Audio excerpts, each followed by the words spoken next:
Queridos amigos, bienvenidos a su programa Donde Dios llora, un programa donde hablamos sobre la situación de la Iglesia que sufre en el mundo. Hoy hablaremos de Indonesia. El país es una colección de más de 13.600 islas repartidas entre Asia y Australia, donde viven más de 300 grupos étnicos diferentes que van desde cazadores-recolectores rurales hasta una élite urbana muy moderna.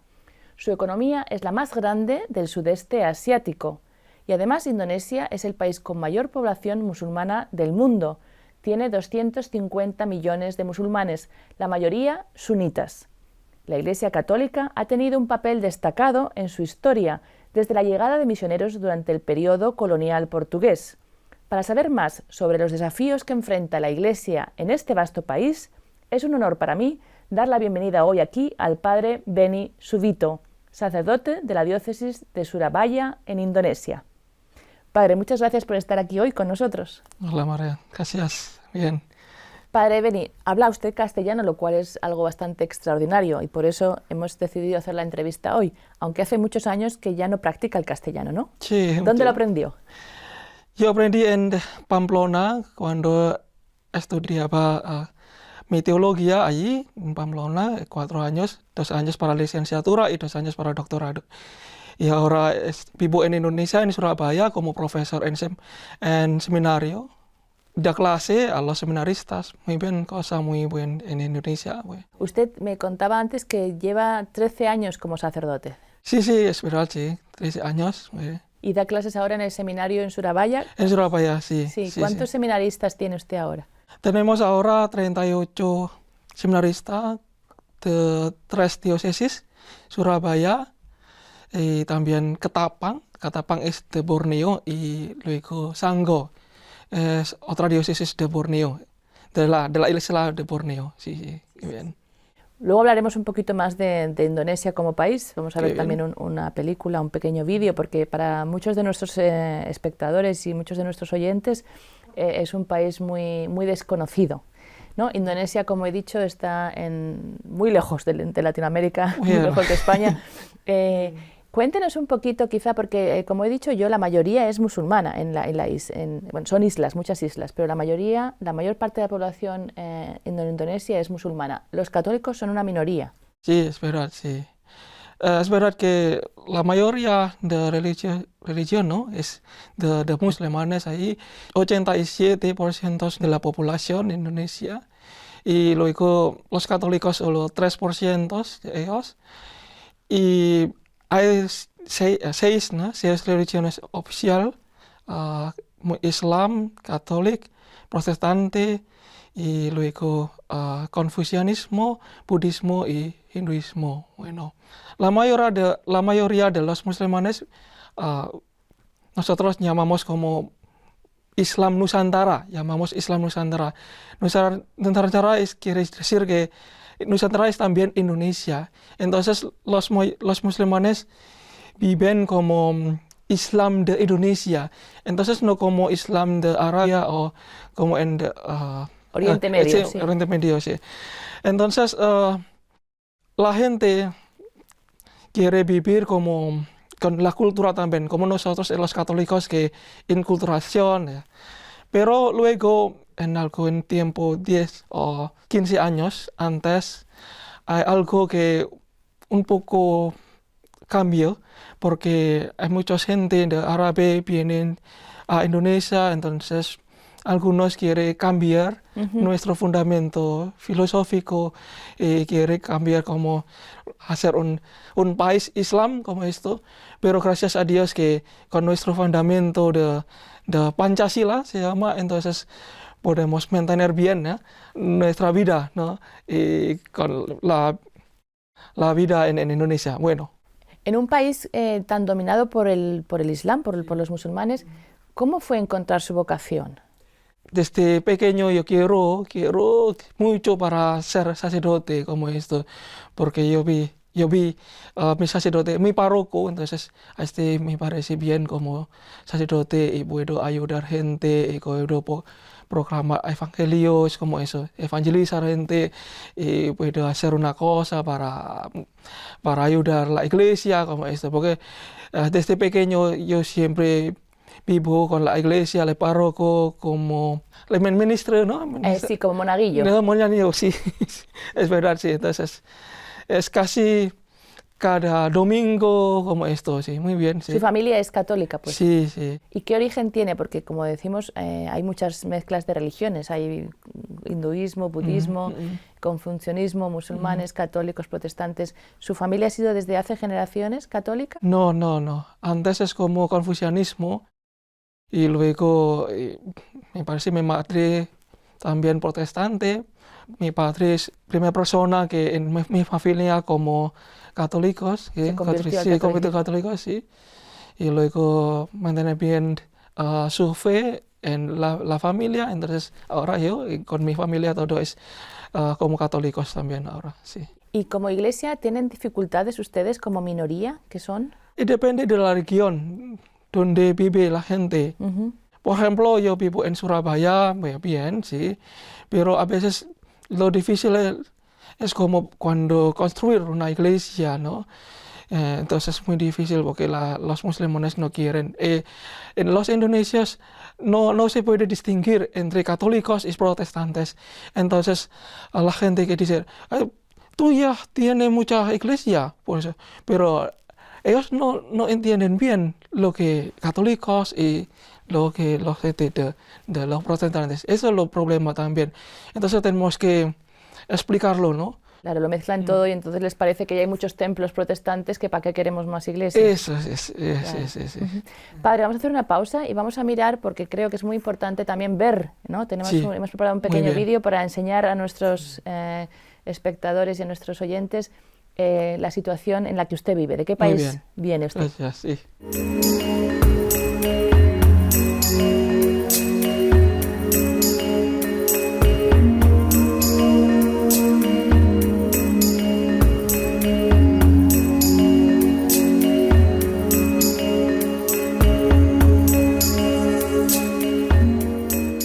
Más de 1.700 islas yacen en un anillo de fuego volcánico y se extienden a lo largo de 5.000 kilómetros.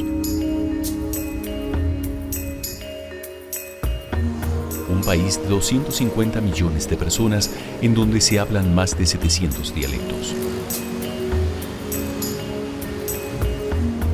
El país musulmán más populoso del mundo que sin embargo no es un estado islámico.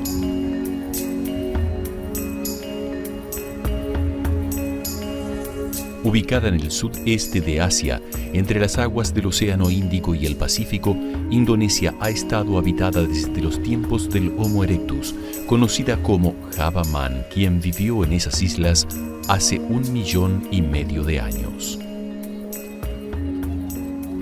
En los primeros siglos de la era moderna, los indonesios mantuvieron un lazo estrecho con los indios y por esta razón, con el transcurso del tiempo adoptaron su cultura y religión, el hinduismo, así como el budismo.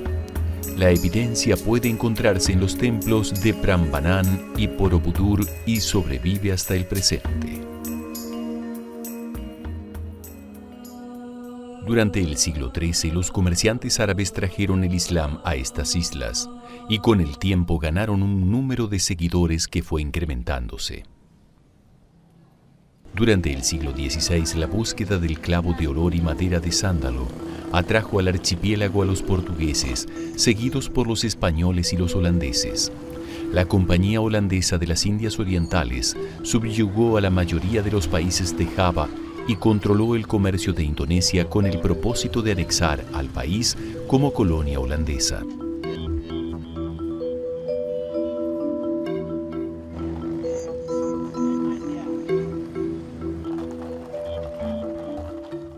El imperio holandés se extendió desde 1605 hasta la ocupación japonesa en 1942. La independencia de la República de Indonesia fue proclamada en 1945 por Ahmed Sukarno, el primer presidente del país y fundador de la nación. En 1965 el general Suharto tomó el control tras un misterioso golpe de Estado. El periodo de transición fue un momento oscuro de depuración étnica dirigida especialmente contra la minoría china y la inteligencia del país encargada de mantener contactos con el comunismo. Los largos años de autoritarismo de Suharto fueron caracterizados por la prosperidad económica, pero también por políticas opresivas dirigidas a las minorías étnicas y religiosas. Terminó en 1998 con la crisis económica asiática y las protestas estudiantiles. Y así comenzó el período Reformasi, período de reforma caracterizado por un gradual retorno a la democracia. De los 200 millones de indonesios, aproximadamente el 87% son musulmanes, mayoritariamente sunitas. Existen otros numerosos grupos, algunos con una inclinación fundamentalista exacerbada, aunque el dominante sea el Islam tolerante basado en tradiciones de Java. Un dicho que se ha generalizado afirma que Indonesia es la cara sonriente del Islam. Aunque es el país musulmán más grande del mundo, Indonesia no se ha convertido en un Estado islámico. Sigue siendo un experimento de la coexistencia pacífica de varias religiones, reflejado en el lema nacional Unidad en la diversidad.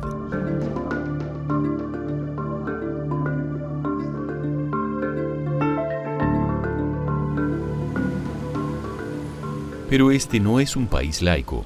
La fe en Dios que se muestra en las 6 religiones oficiales del país, el Islam, el hinduismo, el budismo, el confucianismo, el catolicismo y el protestantismo, se refleja en la constitución del país. El país tiene sus fundamentos en el Pancasila, 5 principios formulados por el presidente Sukarno, la ya mencionada creencia en Dios, una humanidad justa y civilizada, la unidad nacional, la democracia y la justicia social.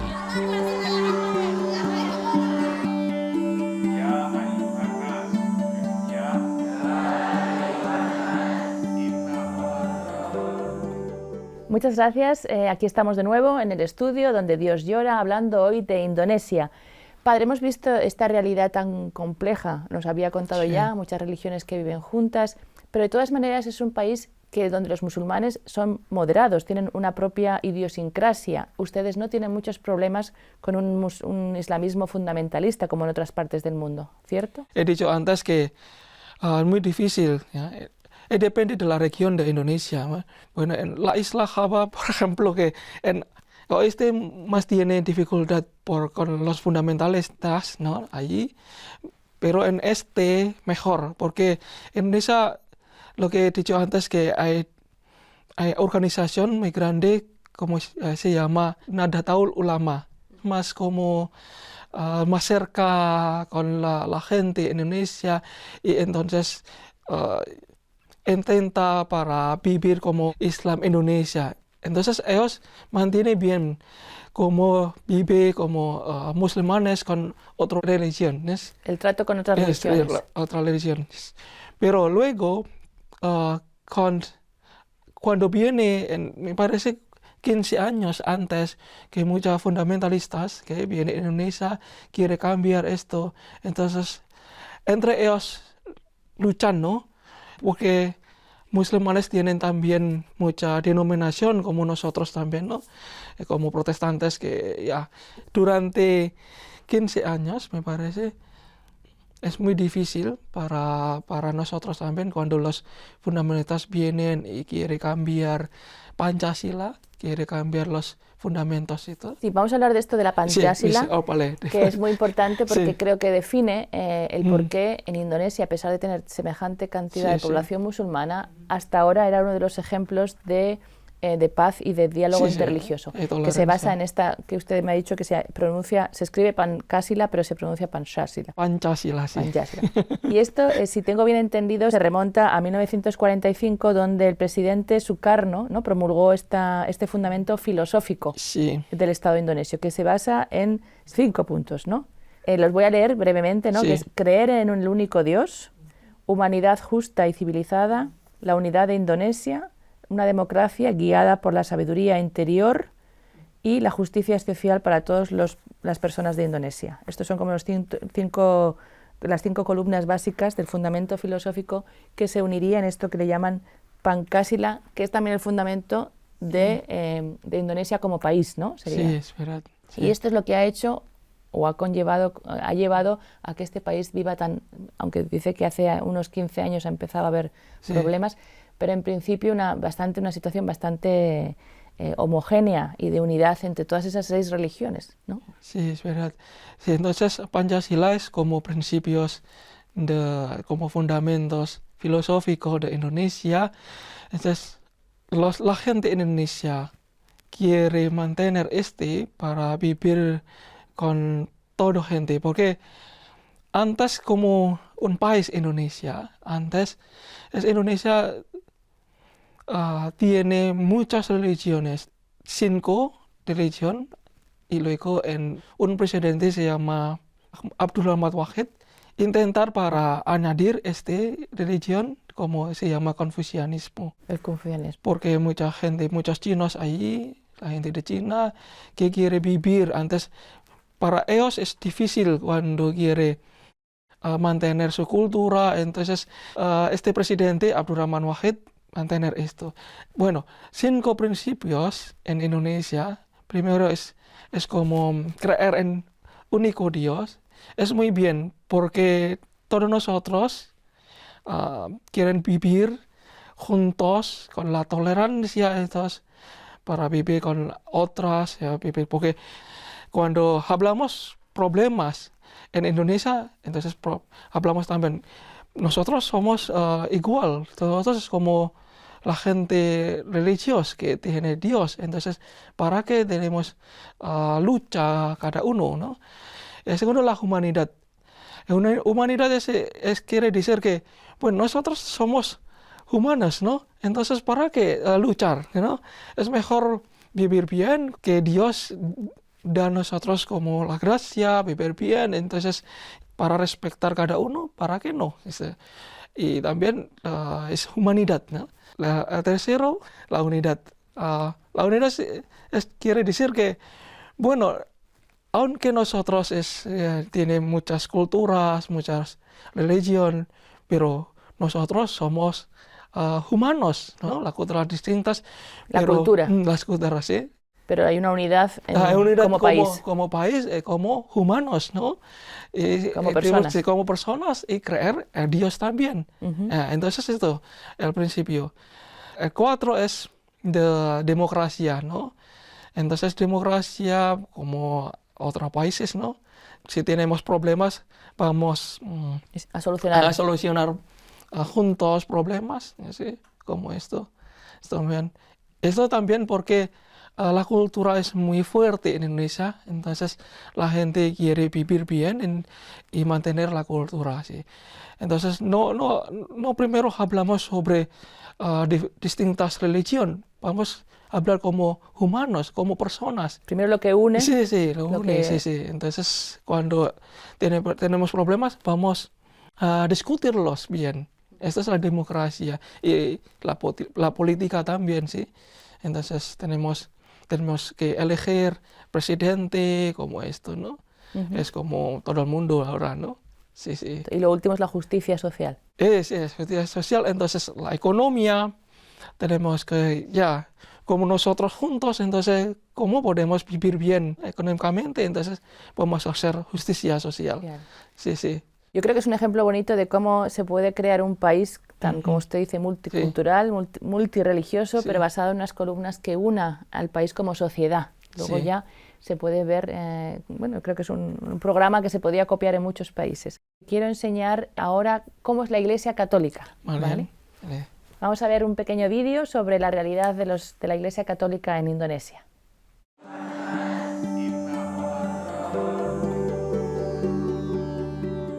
Los cristianos de diversas denominaciones constituyen aproximadamente el 12% de la población de Indonesia. 3%, unos 7 millones de indonesios, admiten ser católicos. Las circunstancias de los cristianos, sin embargo, varían considerablemente de una región a otra. La isla de Flores es prácticamente la única habitada por católicos, mientras que la Sharia se aplica en el distrito autónomo de Aceh. A pesar de casos de discriminación, el número de cristianos en Indonesia continúa creciendo, especialmente en las grandes ciudades, debido al vínculo con la emigración, así como la tolerancia hacia las conversiones. Aquí la cultura es muy abierta y tolerante, de modo que en general la Iglesia Católica de Yogyakarta y la Arquidiócesis de Semarang ha estado creciendo de muchas maneras. De todos modos, en muchos lugares existen grandes dificultades. Por ejemplo, se pide permiso para construir iglesias en esta arquidiócesis de Yakarta, en esta mega ciudad. Y citando el peor de los casos, tenemos que esperar 24 años, o de 10 a 15 años en promedio, con distintos grados de dificultad. Hay incluso un caso en que el gobierno había dado permiso, pero las comunidades lo rechazan.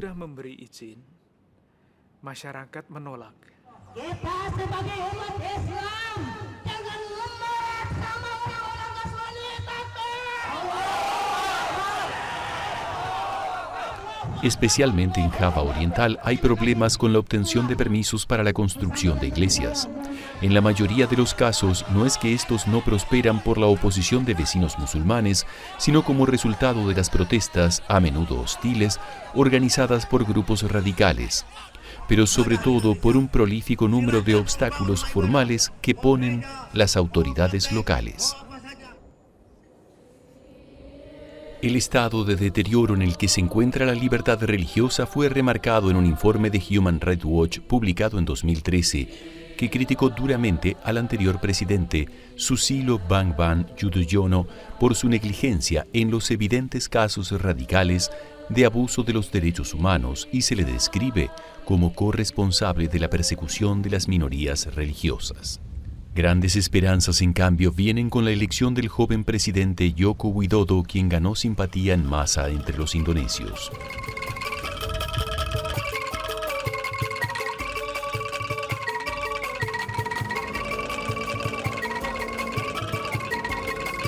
La influencia de los musulmanes radicales que llegan desde los países árabes plantea interrogantes acerca de la posibilidad de que Indonesia se convierta en otro Irak o Pakistán. ¿Seguirá siendo un ejemplo de democracia y de coexistencia pacíficamente tolerante? El modelo indonesio alienta la esperanza.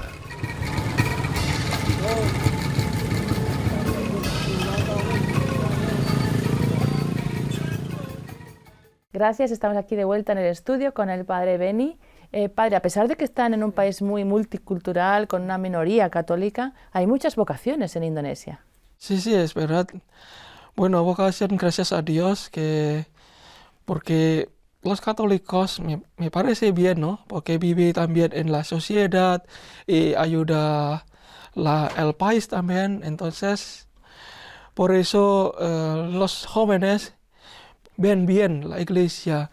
La iglesia es como algo me parece muy importante en Indonesia, porque la iglesia católica que siempre ayuda también al gobierno para mantener esta cosa, tolerancia, teología con la gente, con los musulmanes.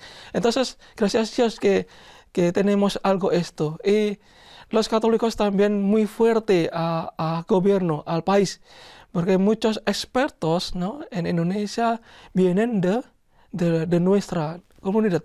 Entonces, por eso ayuda a muchos, ¿no?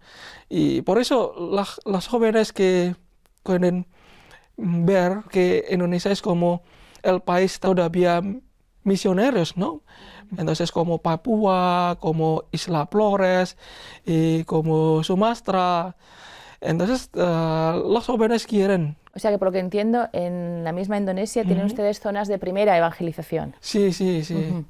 Los nombres que Flores, Sumatra, son zonas donde todavía mucha gente no conoce a Dios. Sí. Y también porque en algunas regiones todavía hay persecuciones, ¿no? Entonces ya los jóvenes quieren ayudar y quieren dar, ¿no?, la fe a la gente, ¿no? Y como me parece como sacerdotes más fácil, porque en Indonesia la cultura es como cuando la gente ve como padre, como sacerdote, ellos más respetan. Respeta Como mucho. decía la cultura, es como Islam también tiene se llama ulama, ¿no? El jefe de Islam, entonces como kiai, se llama kiai, es como sacerdote también. Entonces la gente todavía respeta al kiai y luego kiai como ya quiere decir como Maestro. sí, maestro, sí. Ajá, respeta. Maestro en la sociedad también. Entonces la gente todavía respeta y como escuchan ellos cuando Dan enseñan consejos. sí, algunas cosas. Sí. Por eso es muy importante es como sacerdotes. Pero en algunas regiones es muy difícil también para ser sacerdote, porque algunas familias no quieren Que sus sus hijos. niños, sus hijos ser sacerdote, ¿no? ¿Para qué ser sacerdote? No, es mejor para ser como businessman, para empresarios, como eso. Entonces, ya, pero gracias a Dios, aunque como esto, todavía muchas vocaciones en Indonesia para ser sacerdotes. Y Ya, religiosas también. religiosas también, sí, sí. ¿Qué podemos hacer allí, tan lejos como estamos, para acordarnos de nuestros hermanos y hermanas católicos, hermanos en la fe, desde los demás países del mundo? ¿Qué nos quiere pedir? Ya quiero pedir en nombre de mi país, Indonesia, en la Iglesia Católica Indonesia, bueno, ya quiero que ustedes ayúdanos, ¿no? Para soportarnos de nuestro trabajo y también, bueno, hay algunos sitios en Indonesia todavía tienen dificultades con la fe de católicas, entonces ayúdanos y soportarnos para evangelizar a la gente. Esto Muy me bien, parece. Padre Beni.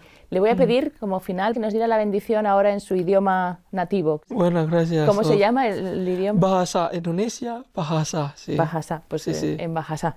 Tuhan yang Maha Baik, kami bersyukur kepadamu atas kebaikanmu hari ini, dan kami mau berkat-Mu dan untuk berkat untuk seluruh dunia dan masyarakat dan gereja-Mu dalam Bapa dan Putra dan Roh Kudus. Amin. Amén. ¿Cómo se dice Jesús? Yesus. Jesús. ¿Y ya. Cristo? Kristus. Cristos. Bueno, Bueno. ahí aún nos entendemos. Yesus. Muchas gracias, Padre. Muchas gracias también. Gracias, María.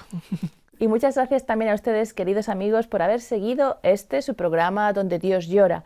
Y si desean saber más sobre la Iglesia en Indonesia, no duden en contactarnos. Muchas gracias, que Dios les bendiga y hasta la próxima semana.